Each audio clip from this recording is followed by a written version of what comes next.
Predators are an uncommon sight where I like to go hunting near the Rocky Mountains.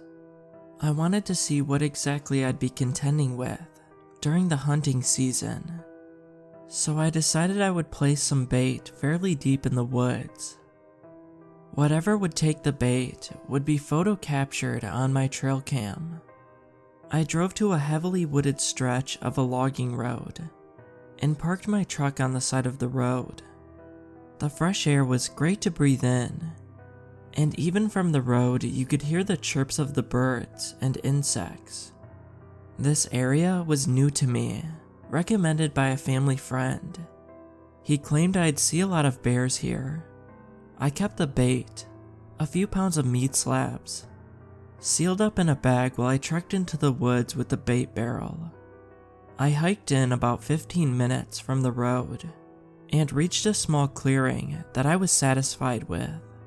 Scanned the ground for any flattened grass, animal tracks in the dirt, and any sort of droppings nearby. I found some tracks that looked like a wolf had gone through here fairly recently. No matter, my gun and pepper spray were with me as well. I set up the bait rather quickly and fastened my trail cam to a tree. The camera itself was well hidden thanks to the branches hung on the tree. I would get a clear view of whatever went for the barrel. My expectations were to find a bear with this barrel of meat bait, but I'd be satisfied in capturing photos of other animals, like mountain lions, wolves, even a wolverine that could probably all smell the meat and come to investigate. My trail cam picked up something much worse. Just about a month later, I went back to retrieve the trail cam. After parking the truck, I had already begun finding some discrepancies. From my hike here last time, there was an eerie silence that carried through the woods. No chirping, nothing. I could hear every step I took, almost louder than before. Some people find the complete silence to be tranquil, but I'm not one of them. I felt more alert this trek. That alertness made the path to the trail cam feel that much longer. The silence persisted as I finally saw my equipment in view. The barrel had tipped over and was scratched up. The stench of something like a carcass smacked me in the face. I got the gun ready, sure that I had to shoot something, but there was no rustling in the bushes, so I proceeded carefully. The bait was still there. Of course. It had begun to spoil. That is where that foul smell was coming from. Oddly enough, there were spindly hairs stuck to the bait. I plucked one off of the bait. It had to have been at least a meter long, fully unraveled. What kind of hair was this? Disappointed and still a little bit on edge, I hastily grabbed my trail cam and left everything else behind. I could hear something trudging through the trees in the distance, so I kept my gun at the ready as I left. It was somewhat persistent, as I could hear the sounds of grass being pressed down, shrubs rustled, and twigs and branches being stepped on for most of my way back. All the noises were far, but persistent. I felt watched. I picked up my pace and eventually got to the truck. The minute I slammed the door, I heard a strange yell in the distance. My heart skipped several beats, and I started up the truck despite the feeling of my blood nearly freezing. I stepped on the gas and made my way back home. I had about an hour's drive back to my home, and my thoughts raced on the eerie feeling.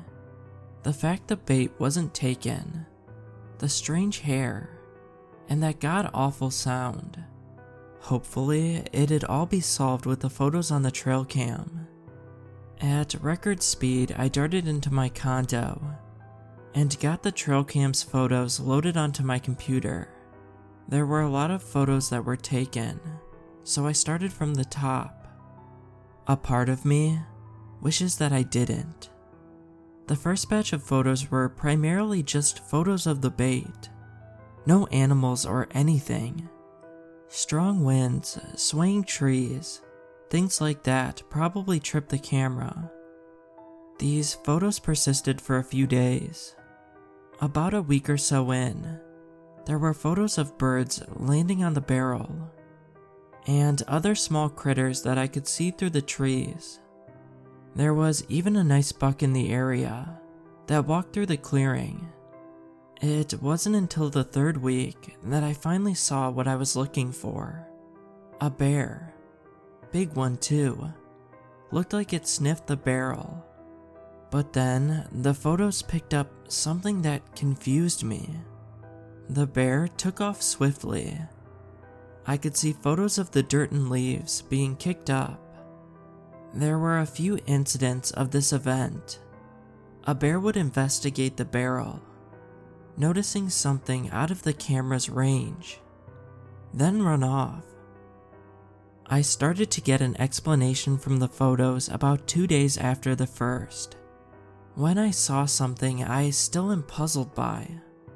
In one of the photos, wrapped around a tree, looked like a human hand that wasn't there before. I reviewed the cluster of photos taken at one of the later moments. The bear sniffs the barrel, and the thing's hand hits the tree, and the bear takes off. The bear didn't even stand its ground. A few days of photos were uneventful, until 4 days before I picked up the trail cam. I was both confused and terrified by what I saw on the camera. From out of the clearing, I saw what I can only describe as a hairy naked man, crawling on all fours towards the barrel at 4 a.m. The hair on his head was almost the entire length of his body. The thing was emaciated and moved abnormally slow, judging by the photos. I almost leapt from the computer chair upon looking at it. There's no explanation for something like that being in the woods at that time. It reached the barrel and began scratching it up. The swipes it took at the barrel were cat-like and swift. I took notice that when this thing stood up, it was at least 7 feet tall. It knocked it over and began frantically pulling all of the meat bait out of the barrel. It held it in its hands and threw it at the ground. It cocked its head towards the camera, as I could see the shine in its eyes reflecting. This thing looked back at the meat and began rolling on top of the meat with its mangy body. It stood back up and unhinged its jaw to let out what I can only describe as a scream. My mind paired that scream that I had heard upon leaving with these photos, and I nearly lost consciousness. I wanted to stop looking at the photos and turn it into the authorities. But what would they say anyways? I still had 40 photos to go. I took a few hyperventilating breaths and pushed onward. It attacked the barrel some more, and its attention then shifted to the trail cam. I think it may have noticed it, because it began to stumble towards it. After taking several irregular steps, it peered down towards the camera. I could see its warped face coming in from the top left angle of the camera. Its eyes were abnormally spaced apart, closer to that of a goat's, but not fully on the side of its head. Its long hairs swayed in what I assumed was either its abnormal movements or the wind. Eventually, after investigating the camera, it crouched back on all fours and scurried into the trees directly away from the camera. There were a few photos remaining of mundane activities, much like before this horrific encounter. Nothing touched the bait, and it was pretty clear why. If I knew that thing was out there, I would never have gone to get my trail cam back. I'm certainly never going back there again.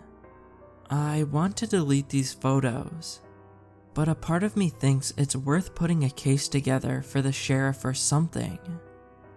It was a close call. Who knows what would have happened if I had gone 4 days earlier to grab the camera. I probably wouldn't be here, and I wouldn't be able to record this now.